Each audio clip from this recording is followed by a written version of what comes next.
Hello students, मैं Sidhu Singh Yadav SSY academy के नए फाउंडेशन बैच में आपका स्वागत है। मैं आज लेकर के आया हूँ हिंदी विषय का 10वीं कक्षा का हिंदी विषय का अध्याय 2। शीर्षक है विष के दांत, जिसके लेखक डॉक्टर नलिन विलोचन शर्मा जी हैं और इनके द्वारा जो लिखी गई सामाजिक बातें हैं वो हमारी कहानियों में झलकता है, जिसे हमने पाठ कर लिया है, अर्थात हमने आपको वो सुना दिया है, उसका पूरा पाठ सुना दिया है। अब चलते हैं उसके प्रश्नोत्तर की तरफ। बिना स्किप किए हुए अगर आप इसको देखते हैं तो आपको आगे समझने में बहुत ही आसानी होगी, तो आप देखते रहिए बिना स्किप किए हुए। हम चलते हैं प्रश्न की ओर। प्रश्न है कि कहानी के शीर्षक की सार्थकता स्पष्ट कीजिए। कहानी के शीर्षक की सार्थकता क्या है, अर्थात कहानी में जो शीर्षक है वो इसके दांत, ये कहां तक सही है शीर्षक के लिए। तो देखते हैं लेखक ने इसका चुनाव क्यों किया है, हम लोग अपना विचार भी यहाँ देते हैं। तो क्या है कि प्रस्तुत कहानी में कहानीकार ने अमीरों की तथाकथित मर्यादा पर व्यंग किया है, अर्थात अमीरों की जो मर्यादाएं हैं, शान शौकत की जो प्रदर्शन करने की ये भावनाएं हैं, उस पर व्यंग किया है। उन्हीं के चलते गरीबों का वो शोषण करते हैं। तो इसमें गरीबों पर अमीरों के शोषण एवं अत्याचार पर प्रकाश डाला गया है। गरीब किस प्रकार से शोषित हो जाते हैं अमीरों से, या अमीर किस प्रकार से शोषण करते हैं, अत्याचार करते हैं, इस बात पर भी प्रकाश डाला गया है। विष के दांत शीर्षक कहानी महल और झोपड़ी की लड़ाई की कहानी है। विष के दांत शीर्षक कहानी जो है महल और झोपड़ी की लड़ाई की कहानी है। इस लड़ाई में महल की जीत में हार दिखाई गई है, अर्थात जिस तरह से गिरधर लाल को नौकरी से बाहर निकाल करके अमीरों की जीत हो जाती है, परंतु गिरधर लाल स्वतंत्र होकर के जीत जाते हैं, हार करके भी जीत जाते हैं। और सेन साहब जो है अमीर हैं, वो गिरधर लाल को निकाल करके भी हार जाते हैं। उनके प्रति किसी का भावना प्रशंसात्मक नहीं होता है, अतः वो जीत करके भी हार गए और गिरधर लाल हार करके भी जीत गया। चूंकि उसका बेटा उसके विरुद्ध विद्रोह खड़ा कर दिया था, उस विद्रोह में भाग लेना सबके बस की बात नहीं है। एक गरीब व्यक्ति किसी अमीर व्यक्ति के विरोध में विद्रोह कर दे, यह साधारण बात नहीं होती है। लोग उनके सामने नहीं आना चाहते हैं, किंतु मदन जो है गिरधर लाल का बेटा, वो सामने आकर के यह प्रस्तुत किया कि हम अमीरों का विद्रोह कर सकते हैं, हम उससे लड़ सकते हैं, हम स्वतंत्र हैं। तो ये एक सामाजिक बातें हैं जो इस कहानी में दर्शाई गई है। मदन द्वारा पीटे जाने पर खोखा के जो दांत टूट जाते हैं, वह अमीरों के प्रदर्शन प्रियता और गौरव पर उनके अत्याचार का प्रतीक है।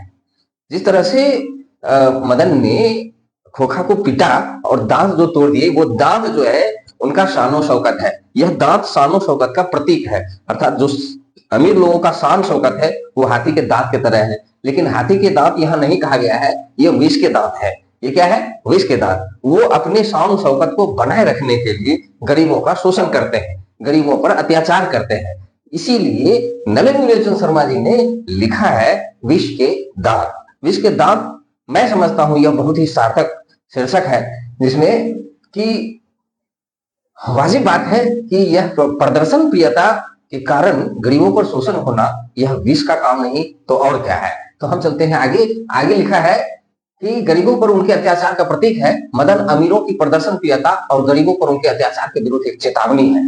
यानी मदन ने जो उसका विद्रोह किया है वह अमीरों को एक चेतावनी है कि आप अपनी प्रदर्शन प्रियता के पीछे गरीबों का शोषण नहीं कर सकते हैं। यानी गरीब व्यक्ति भी, एक निम्न वर्ग का व्यक्ति भी आवाज उठा सकता है, विद्रोह कर सकता है।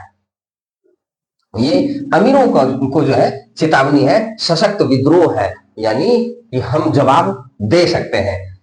तो यही इस कहानी का लक्ष्य भी है। अतः निसंदेह कहा जा सकता है कि विष के दांत इस दृष्टि से बड़ा ही सार्थक शीर्षक है।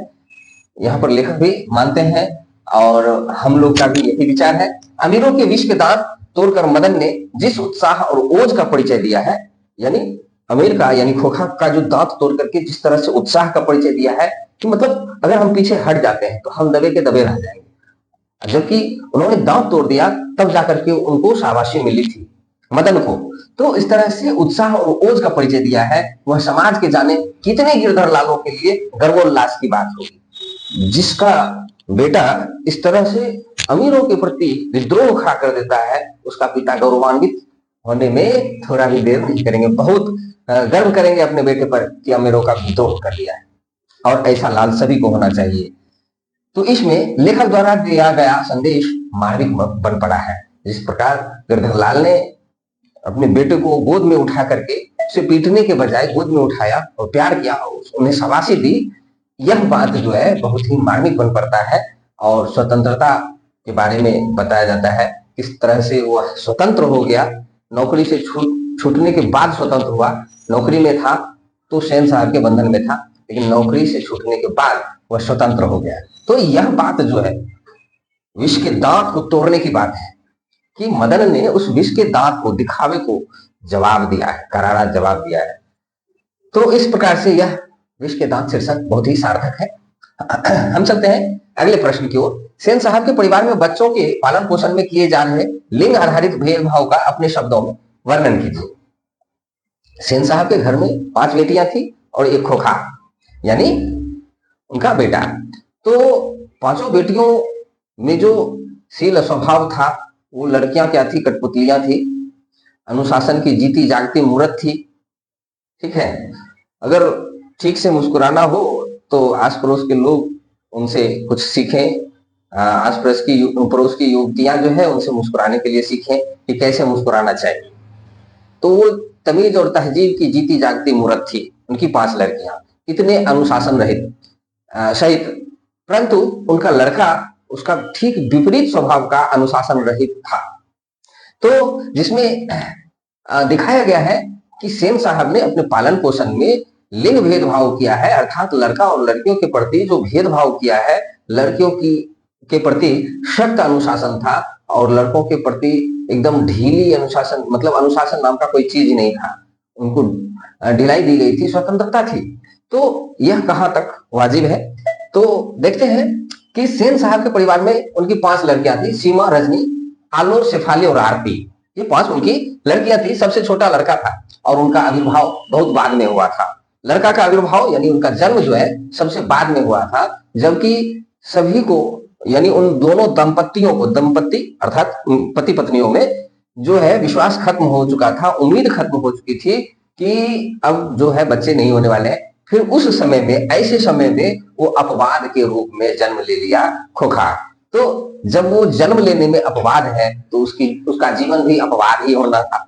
तो ऐसे में स्वाभाविक था कि उसके प्रति मोह जो है उनके माता पिता को थोड़ा ज्यादा होता, क्योंकि 5 लड़कियों में सिर्फ एक लड़का, वो भी अंत समय में। तो उनके प्रति मोह होना जो है वो स्वाभाविक था। लड़का के ऊपर अनुशासन का बंधन बहुत ढीला था। यहाँ पर जो है लड़का के प्रति अनुशासन का कोई बंधन ही नहीं था। ढीला क्या मतलब? बंधन ही नहीं था, यानी वो कुछ भी कर सकता था, तोड़ सकता था, फोड़ सकता था।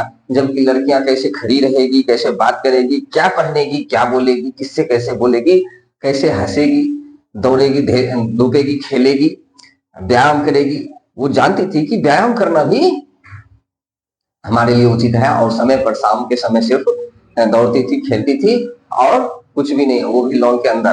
तो इस तरह से हमारे समाज में जो ये मर्यादा है, मर्यादा के चक्कर में, शान शौकत को दिखाने के चक्कर में, अपनी लोकप्रियता को बढ़ाने के चक्कर में अमीर व्यक्ति जो गरीबों पर अत्याचार करते हैं, उस बात को शीर्षक में सार्थक किया गया है, हमें दिखाया गया है, हमें रूबरू कराया गया है। तो इससे हमें जरूर कुछ सीख लेनी चाहिए कि मर्यादा के खिलाफ जिस तरह से मदन ने इस दिखावे के प्रति जवाब दिया है, उसी तरह से हमें भी जवाब देना चाहिए। सही गलत का भेदभाव जो है हमें समझना चाहिए। तो इस तरह से हम इससे सीख ले सकते हैं। हम चलते हैं अगले प्रश्न की ओर। तो अगला प्रश्न है कि खोखा किन मामलों में अपवाद था? उत्तर है कि सेन साहब एक अमीर आदमी थे। अभी हाल में उन्होंने एक नई कार खरीदी थी। समाज में एक अमीर व्यक्ति जिस तरह से अपना रौब, शान शौकत दिखाने के लिए जो जो चीज करते हैं, इस कहानी में देखने को मिलता है। अभी हाल ही में उन्होंने एक नई कार खरीदी थी जिनके आसपास किसी को फटकने नहीं देते थे। यहाँ पर जो है खोखा के अपवाद होने की बात कही जा रही है कि खोखा किन मामलों में अपवाद था। एक तो सेन साहब लिंग भेद कर रहे थे, दूसरी बात है वो अमीरी गरीबी के बीच भी भेदभाव करते थे। तो यहाँ पर आ रहा है कि नई गाड़ी के आसपास वे किन्हीं को फटकने नहीं देते थे। किन्हीं पर एक धब्बा, कहीं पर एक धब्बा दिख जाए तो क्लीनर सोफर पर शामत आ जाती थी। कहीं पर भी गाड़ी में कहीं धब्बा अगर दिख जाए, दाग धब्बा दिख जाए, तो क्लीनर और सोफर पर जो है शामत आ जाती थी। उनकी लड़कियों से मोटर की चमक दमक को कोई खास खतरा नहीं था। उनके जो लड़कियां थी, 5 लड़कियां, 5 लड़कियों से मोटर को कोई खास खतरा नहीं था। लेकिन खोखा सबसे छोटा लड़का था, वह बुढ़ापे का सहारा और आंखों का तारा था। वह जो है सबसे छोटा लड़का था, खोखा, जिसका नाम कासू था। तो सबसे छोटा लड़का था और बुढ़ापे का एकमात्र सहारा था वो। लड़कियां तो उनका जैसा सोच था, उनके सोच के अनुसार लड़कियां क्या है, वो तो पराई धन है।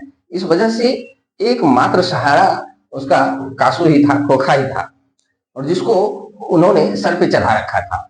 इसलिए मिसेज सेन, लेकिन खोखा सबसे छोटा लड़का था, बुढ़ापे का सहारा और आंखों का तारा था, इसलिए मिसेज सेन ने उसे काफी छूट दे रखी थी। दरअसल बात यह है कि खोखा का आविर्भाव तब हुआ था जब उनकी उम्मीद दोनों को बाकी नहीं रह गई थी, अर्थात सेन साहब और मिसेज सेन में दोनों में भी उम्मीदें खत्म हो चुकी थी, तब जाकर के इनका आविर्भाव हुआ था, अर्थात इनका जन्म हुआ था।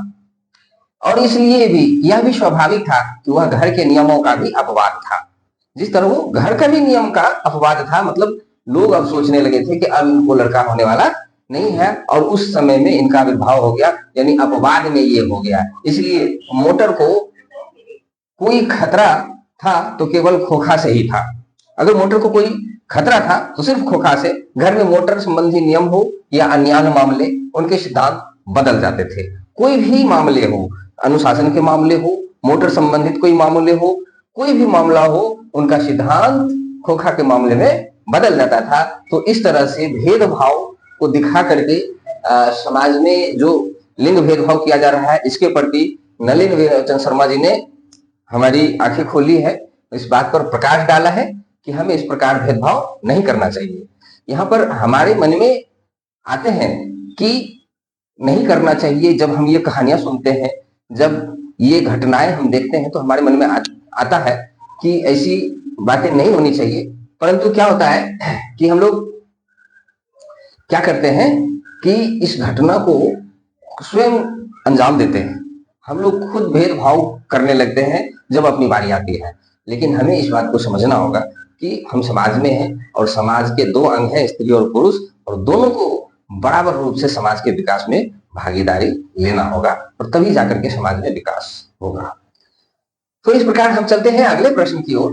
अगला प्रश्न है, सेन दंपति खोखा में कैसी संभावनाएं देखते थे और उन संभावनाओं के लिए उन्होंने कैसी शिक्षा तय की थी। अब खोखा में कैसी संभावनाएं वो देख रहे थे कि बड़ा होकर के ये क्या बनने वाला है, इसका लक्षण कैसा है, और उन संभावनाओं के लिए उन्होंने क्या तैयारियां की थी, क्या शिक्षा तय की थी। तो देखते हैं कि सेन दंपति खोखा में अपने पिता की तरह इंजीनियर बनने की पूरी संभावना देखते थे।